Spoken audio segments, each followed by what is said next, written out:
Assalamualaikum warahmatullahi wabarakatuh. Kami dari kelompok 11, nama saya Mustafa Kemal Pasha dengan NIM 20523136.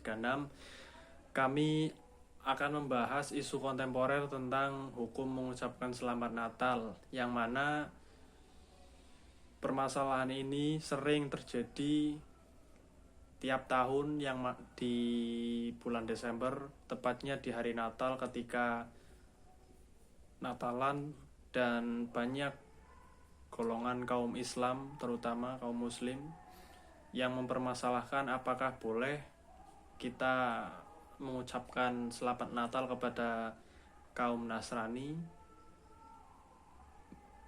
dan sering menjadi polemik bagi kaum Muslim apakah sebenarnya mengucapkan selamat Natal itu boleh atau tidak.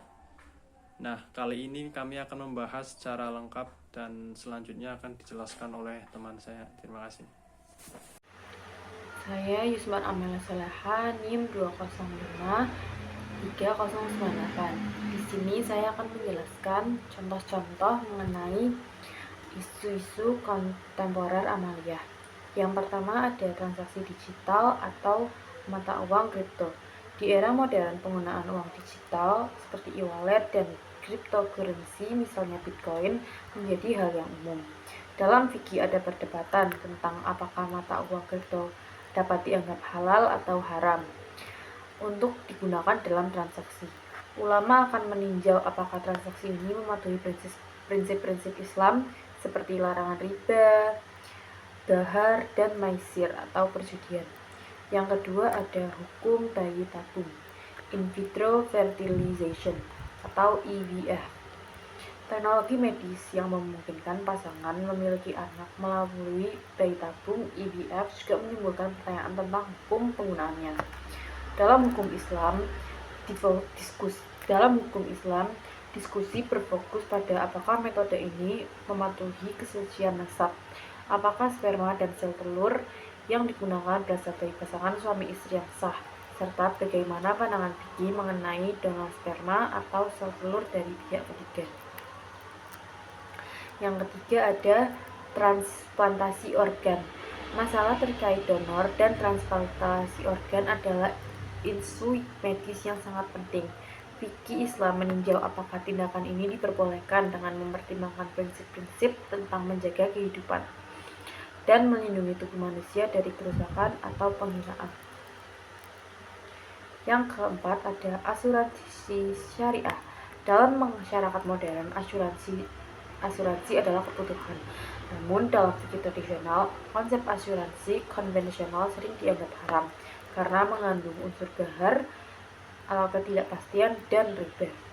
Untuk itu muncul konsep asuransi syariah atau takaful yang berusaha menghindari unsur-unsur tersebut dan lebih menekankan pada prinsip saling tolong-menolong atau ta'awun di antara para pesertanya. Sekian contoh-contoh tentang isu-isu kontemporer Amalia. Selanjutnya saya akan menjelaskan contoh perbedaan pendapat. Yang pertama, itu ada pendapat yang memperbolehkan. Ulama yang memperbolehkan ucapan Natal mengatakan bahwa Islam mengutamakan hubungan sosial yang baik antar umat beragama. Saya punya pendapat, mereka juga punya pendapat. Mereka berpendapat bahwa memberikan ucapan selamat Natal kepada umat Kristen tidak merendahkan keimanan umat Islam, kecuali dimaksudkan untuk mendukung keyakinan teologis lainnya.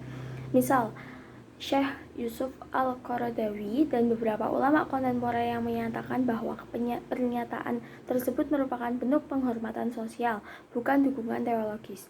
Dalam masyarakat majmuk, perilaku yang baik memperkuat kerukunan antar umat beragama.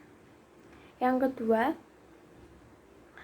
kedua ada larangan pendapat atau pendapat yang melarang. Beberapa kelompok konservatif dan tradisionalis berpendapat bahwa mengucapkan selamat Natal melanggar ajaran Islam. Hal ini menyatakan bahwa hal tersebut dapat diartikan sebagai mengakui atau mendukung keyakinan Kristen yang bertentangan. Tauhid keesaan Tuhan dalam Islam. Mereka berpendapat bahwa Natal adalah hari raya keagamaan yang mengandung unsur-unsur keyakinan yang tidak sejalan dengan Islam, seperti keyakinan akan ketuhanan Yesus, dan saya yakin bahwa ekspresi perayaan tersebut merupakan tanda persetujuan terhadap keyakinan tersebut itu dianggap sebagai suatu bentuk. Kesimpulannya adalah, perbedaan pendapat tersebut mencerminkan perbedaan pendekatan dalam interaksi sosial dan agama. Pandangan permisif menekankan pentingnya hubungan sosial yang harmonis dalam masyarakat majemuk. Sedangkan pandangan larangan lebih menekankan pada aspek teologis dan keagamaan. Beberapa umat Islam mempertimbangkan latar belakang sosial, hubungan interpersonal, dan interpretasi pribadi terhadap ajaran agama kita memutuskan apakah merayakan Selamat Natal.